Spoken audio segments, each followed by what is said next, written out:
వేములవాడ కొండగట్టుకు వెళ్ళాం కదా రీసెంట్‌గా మేము. ఇదైతే కొండగట్టుకు వెళ్ళినప్పటి వ్లాగ్. కొండగట్టుకు వెళ్ళగానే కోతులైతే మనకు వెల్కమ్ చెప్పేసాయి. వేములవాడ, కొండగట్టు 2 ఒకే రోజు దర్శనం చేసుకున్నాము.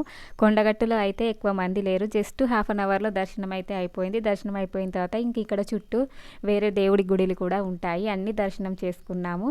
ఈయనైతే మా నాన్న. మా నాన్న నా వీడియోస్‌లో ఎప్పుడు సరిగ్గా కనబడలేదు కదా! ఇదే ఫస్ట్ టైమ్. ఇక్కడ ఈ పాదకాలు తల మీద పెట్టుకుంటే మంచిదట. అందుకే నాకైతే మా నాన్న తలపైన పెట్టాడు. ఇంకా మనం ఏ గుడిలోకి వెళ్ళినా కూడా కొబ్బరికాయ కొట్టి మనకైతే ఇలా తీర్థం పెడుతున్నారు. ఇక్కడ ఎవ్వరూ లేరు అలా. అందుకే నేనే చేశాను. కొబ్బరికాయ కొట్టి మా అమ్మ నాన్నకు తీర్థం పోసి నేను కూడా తీసుకున్నా.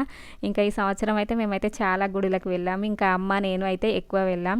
నాన్న ప్రతి గుడికైతే రాడు. కాకపోతే ఈ గుడికైతే వస్తా అని అన్నాడు. ఆయనే వేములవాడ కొండగట్టుకు వెళ్దాం అన్నాక వచ్చేసిండు. ప్రసాదం తీసుకురావడానికి వెళ్ళిండని మా నాన్న మేము అక్కడ రాములవారి గుడి దగ్గర అయితే కూర్చున్నాం. ఇంకా కిందికి వచ్చేటప్పుడు అయితే నడుచుకుంటూనే వచ్చాం. రోడ్డు చుట్టూ అయితే చాలా కోతులు ఉన్నాయి. మేము పైకి వెళ్ళేటప్పుడు వెహికల్లో వెళ్తే మా అమ్మకు బాగా తలనొప్పి లేసింది, పడలేదు. అందుకే ఇంకా కిందికి వచ్చేటప్పుడు అయితే నడుచుకుంటూ వచ్చాము. ఇక్కడ వ్యూ అయితే చాలా బాగుంది.